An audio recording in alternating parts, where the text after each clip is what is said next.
दोस्तों आज की इस वीडियो में हम आपको 5 ऐसे पॉइंट्स बताने वाले हैं जिन्हें अगर आपने आपस में कनेक्ट कर लिया तो आप खुद समझ जाएंगे कि इस वीडियो का कॉन्टेक्स्ट क्या है। अब आप जानते होंगे कि भारत के अंदर एक इम्पॉर्टेंट इंटेलिजेंस शेयरिंग मीटिंग की जा रही है जिसमें दुनिया भर के टॉप ताकतवर देशों के स्पाई चीफ भारत पहुंचे हैं। अब आपको इसी चीज़ से अंदाज़ा लग जाना चाहिए कि भारत की रॉ कितनी ज़्यादा खतरनाक हो चुकी है कि हमसे कुछ चीज़ें सीखने के लिए दुनिया भर से लोग एक साथ इकट्ठे हो रहे हैं। तो पॉइंट नंबर 1 ये मीटिंग है। दूसरा पॉइंट, बांग्लादेश के अंदर तख्ता पलट हुआ है। तख्ता पलट होने के बाद बिना इंटेलिजेंस के कोई भी चीज पॉसिबल नहीं है। तीसरा पॉइंट, भारत की तरफ से म्यांमार को एक ऑफर दिया गया। चौथी चीज, पाकिस्तान के बलूचिस्तान में एक बड़ा ट्रेन हमला देखने को मिला। पाकिस्तान की सेना पर हमला किया गया। पाकिस्तान की सेना अपना देश छोड़ करके बाहर जा रही है और एक हफ्ते के भीतर 20 से भी ज्यादा छोटे बड़े हमले पाकिस्तान पर हुए और एक आतंकी मारा गया। और लास्ट पॉइंट, रिसेंटली विदेश मंत्री एस जयशंकर जी ब्रिटेन जाते हैं। ब्रिटेन उनकी गाड़ी के सामने कुछ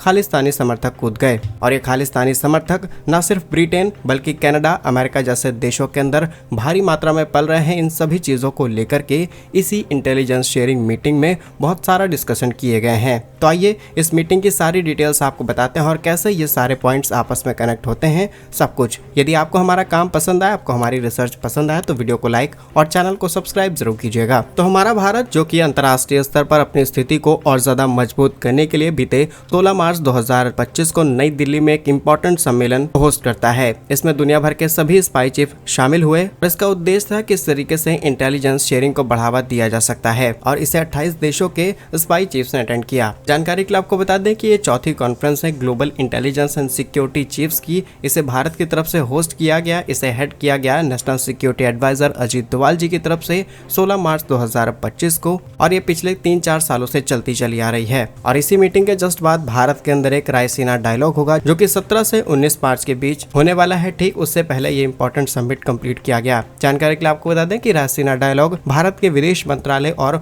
ऑब्जर्वर रिसर्च फाउंडेशन द्वारा आयोजित किए जाने वाला एक एनुअल कार्यक्रम है। लेकिन इसके पहले होने वाले यह खुफिया सम्मेलन भारत के बाहरी खुफिया agency research and analysis wing और राष्ट्रीय सुरक्षा परिषद सचिवालय, जिसे हम NSCS के नाम से जानते हैं, इसके द्वारा संचालित किया जाता था। ये एक ऐसा सम्मेलन है जिसे पहली बार साल 2022 में शुरू किया गया और इस बार अमेरिका की राष्ट्रीय खुफिया निदेशक DNI तुलसी गबार्ड, कनाडा के खुफिया सेवक CSIS प्रमुख रिचर्ड, ऑस्ट्रेलिया, जर्मनी, न्यूजीलैंड जैसे देशों के खुफिया प्रमुख भारत में इस मीटिंग के दौरान शामिल होते हैं। अब इस मीटिंग के दौरान किन किन मुद्दों पर बात की गई है तो पश्चिम और अमेरिका के बीच जो चल रहा तनाव है टैरिफ को लेकर के, इसका समाधान, रूस और यूक्रेन के बीच युद्ध जो पिछले 3 सालों से चल रहा है इस पर समाधान, चीन, रूस, ईरान, पाकिस्तान, बांग्लादेश, भारत के आसपास जितने पड़ोसी देश हैं, अनस्टेबिलिटी जो देखने को मिल रही है, इन सभी चीजों पर बातचीत की गई है। और अब भारत के साथ इन देशों का मिलना ठीक उसी तरीके से काम करेगा जिस तरीके से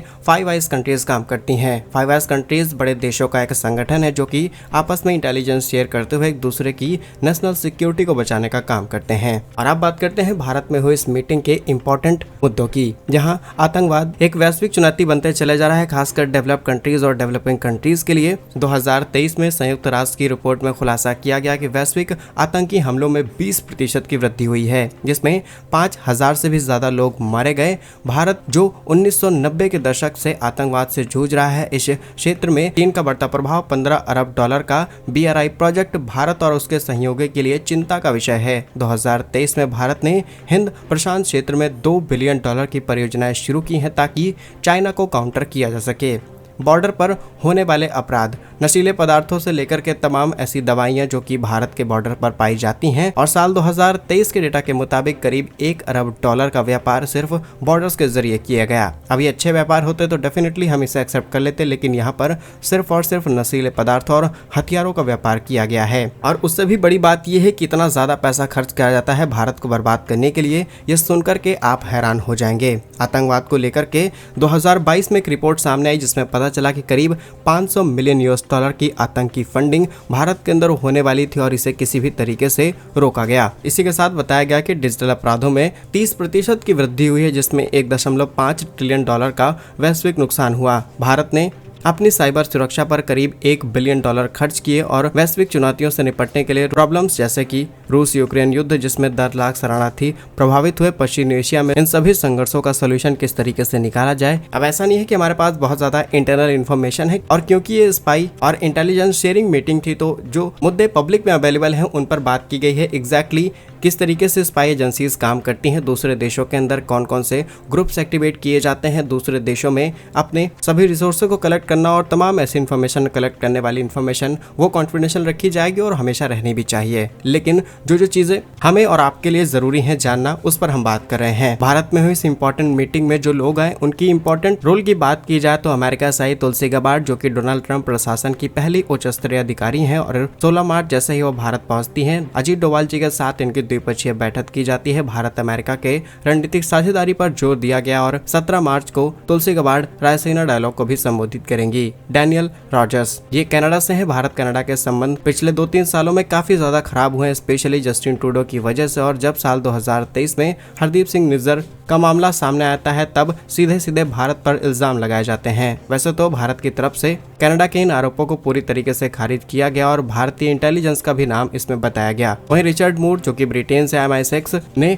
5 आइज जिसमें Australia, Canada, New Zealand, UK, US शामिल है और अब इनको भारत के साथ शामिल करते हुए एक अच्छी लेवल पर लाने की कोशिश की जा रही है। साथ ही रिसर्च करते हुए हमें पता चला कि जो देश एक दूसरे के ऊपर नजर रखते हैं और इनके सीक्रेट एजेंट्स दूसरे देशों में एक्टिवेट होते हैं, अगर आपको किसी भी देश की इंफॉर्मेशन चाहिए तो उसके लिए पैसे भी लगते हैं और डेटा के काफी ज्यादा पैसे वसूले जाते हैं। तो अगर किसी भी देश के अंदर मान लीजिए भारत को पाकिस्तान में कुछ ऑपरेशंस करने हैं और पाकिस्तान की इंटेलिजेंस वहां पर एक्टिव है तो हम उनकी मदद ले सकते हैं, लेकिन कई बार इसके बदले पैसे भी लिए जाते हैं। इस बात को 100% श्योरिटी के साथ नहीं बोला जा सकता, लेकिन रिपोर्ट्स इस बात का दावा करती हैं। बाकी बांग्लादेश के अंदर जो कुछ हुआ है इस बात को ऑफिशियली एक्सेप्ट किया जा चुका है कि शेख हसीना की सरकार को किस तरीके से गिराया गया, खुद अमेरिका का हाथ इसमें था, ये बात क्लियर की जा चुकी है। काफी फंडिंग भी बांग्लादेश को दी गई। भारत की तरफ से म्यांमार को भारत की तरफ से प्रपोजल जाता है, जबकि इसमें केंद्र सरकार की कोई इन्वॉल्वमेंट नहीं थी। म्यांमार भारत को ज्वाइन कर ले, उस मुद्दे को भी केंद्र सरकार की तरफ से खारिज किया जा चुका है। लेकिन ऐसा नहीं है कि हमारी एजेंसीज यहाँ पर काम नहीं करती। अगला मुद्दा पाकिस्तान का, जहाँ पाकिस्तान के अंदर जो भी कॉन्फ्लिक्ट हमें देखने को मिल रहा है इसके पीछे सीधे सीधे भारत का हाथ बताया जाता है और भारत की तरफ से डिक्लेयर किया गया सबसे बड़े और खतरनाक आतंकी के खास लोगों को भी निशाने पर भारत ने लेना शुरू कर दिया है। और सबसे बड़ी बात कि कुछ दिनों पहले भारत के विदेश मंत्री एस जयशंकर जी ब्रिटेन जाते हैं, उनकी गाड़ी पर खालिस्तानी समर्थक धावा बोल देते हैं। तो इस चीज को भी लेकर के चाहे हमारे रक्षा मंत्री हो या फिर अजीत डोभाल जी, सब ने सवाल उठाए हैं कि इस तरीके से जो ये खालिस्तानी तत्व आपके देश के अंदर पल रहे हैं, अमेरिका की स्पेशली बात की जा रही है, इनको रोका जाए। ब्रिटेन को भी फटकार लगाई गई और कनाडा को भी साफ शब्दों में ये समझाया जा चुका है। अब ये इंटेलिजेंस मीटिंग थी तो डेफिनेटली बहुत सारी बातें डिस्कस की गई होंगी। डेफिनेटली हमारे देश की सुरक्षा को और ज्यादा बढ़ाने में मदद करेंगे और जब भी भारत का कोई नागरिक या नेता दूसरे देश में जाएगा तो वो सेफ रहे। बाकी क्या कुछ सोचते हैं आप इस मीटिंग पर, कमेंट्स में जरूर बताइए। भारत कैसे ही वीडियोस पाने के लिए वीडियो को लाइक, चैनल को सब्सक्राइब जरूर कीजिए। वंदे मातरम, भारत माता की जय।